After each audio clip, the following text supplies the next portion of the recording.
ताजुनो 8 episode 7 की starting में हमें मीना और सोशिरो दिखाई जाते हैं। वो पर पहुंच चुके होते हैं और वहां पर सिर्फ उन्हें मॉन्स्टर के पार्ट्स नजर आ रहे होते हैं, जिस मॉन्स्टर को काफका ने पिछले एपिसोड में मारा था। सोशिरो अपने मन में सोच रहा होता है, आखिर यहाँ पर क्या हुआ था। ये जैसे भी हो, लेकिन ऐसा नहीं हो सकता। असल में उसे लग रहा होता है कि किकोरू मर चुकी है। तभी मीना और सोशिरो के पास दो डिफेंस फोर्सेस के मेंबर आते हैं, जो मीना और सोशिरो को बताते हैं, commander Mina, Ashiro vice commander Soshiro, examinees का कोई पता नहीं है। और तभी मीना को कंट्रोल रूम से एक कॉल आती है और कोनोमी कहती है, शेल्टर नंबर 6 पर अभी 3 नए एग्जामिनी पहुंचे हैं। ऐसा लगता है कि किकोरू शिनोमिया भी उनमें से एक है। ये सुनकर सोशिरो चैन की सांस लेता है, क्योंकि उसे अभी भी लग रहा था कि किकोरू मर चुकी है। और फिर कंट्रोल रूम से बताया जाता है कि सभी एग्जामिनी को बचा लिया गया है और अब उनकी ट्रीटमेंट स्टार्ट होगी। उसके बाद सोशिरो कैप्टन मीना से पूछता है कि आप इस सिचुएशन के बारे में क्या सोचती हैं। तो मीना कहती हैं कि कोरू शिनोमिया स्ट्रांग है, लेकिन उसके लिए अकेले ये सब करना नामुमकिन है, क्योंकि मॉन्स्टर अपने आप को रिवाइव कर सकते हैं। यहाँ बहुत सी चीज़ें ऐसी हैं जो हमें समझ नहीं आ रही, इसलिए एक इन्वेस्टिगेशन बहुत ज़रूरी है। इसके बाद कैप्टन मीना अपने सोल्जर से कहती है, जल्दी से एक इन्वेस्टिगेशन टीम को रेडी करो जो कि इन्वेस्टिगेशन करे, और हाँ, डिस्पोजल टीम को भी यहाँ खबर दे दी जाए।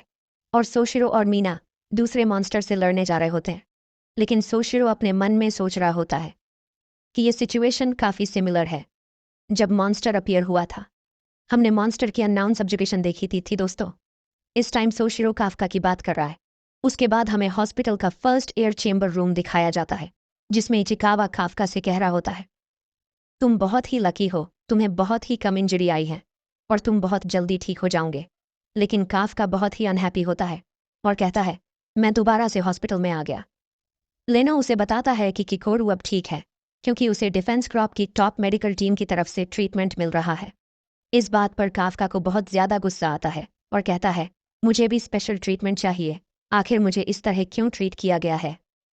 लेनो उसे बताता है कि तुम्हारी सिर्फ कुछ ही बोनस फ्रैक्चर हुई है, जबकि किकोरू की हालत बहुत ज़्यादा ख़राब है। इसके बाद काफका बेड पर लेट जाता है और कहता है, काफ़ी टाइम हो गया है जब से मैंने कुछ स्ट्रांग लोगों के खिलाफ कंपटीशन किया है, अपने सपनों का पीछा करते हुए। इसका मतलब है हर मिनट के हर सेकंड में किसी न किसी से हार सकते हो।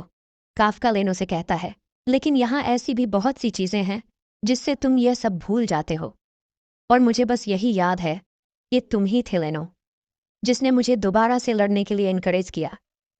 लेनो काफका की बात सुनते हुए उसे देख रहा होता है और उसे थैंक्स कहता है। और हम देखते हैं उनके कमरे के बाहर मीना उनकी बातें सुन रही होती है और उनके कमरे में कोई पैर रखता है। लेनो और काफका उसे देख रहे होते हैं और कहते हैं, यह तो कमांडर मीना है। काफका अपने मन में सोचता है, मीना आखिर ये यहाँ क्यों आई है।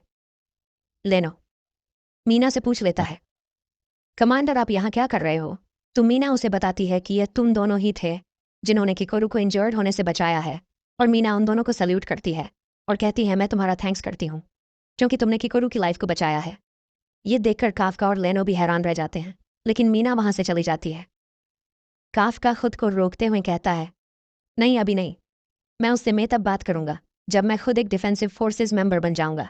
लेकिन काफका उसे अभी भी जाते हुए देख रहा होता है, क्योंकि वो उससे अपने बचपन के बारे में बात करना चाहता है।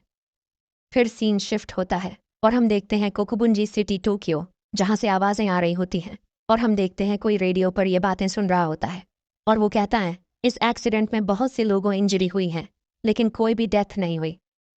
जिसने वो रेडियो पकड़ा होता है वो कहता है, क्या 0 लोग कोई भी डेथ नहीं हुई। और हम देखते हैं वो और कोई नहीं बल्कि वही मिस्टीरियस मॉन्स्टर होता है जो इस एक्सीडेंट का कारण होता है।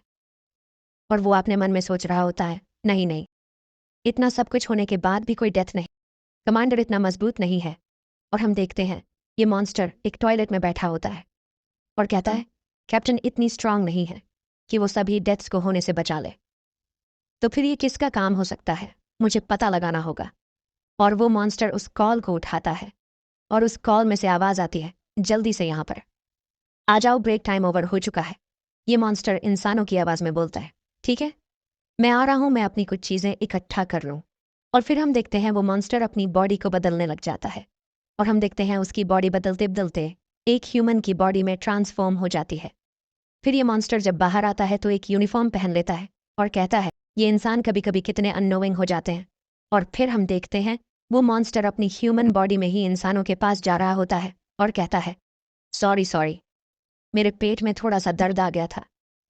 ये लोग कहते हैं तुमने तो हमें डरा ही दिया था।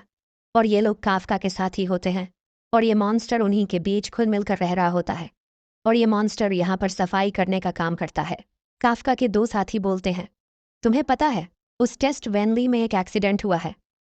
तो दूसरा साथी बोलता है काफका और लेनो दोनों शायद ठीक हो। और हम देखते हैं उस मॉन्स्टर की गर्दन दोबारा से हिलने लगती है और वो कहता है अरे नहीं, ये दोबारा से होने लगा। इसी के साथ काइजू नंबर 8 का एपिसोड 7 एंड होता है।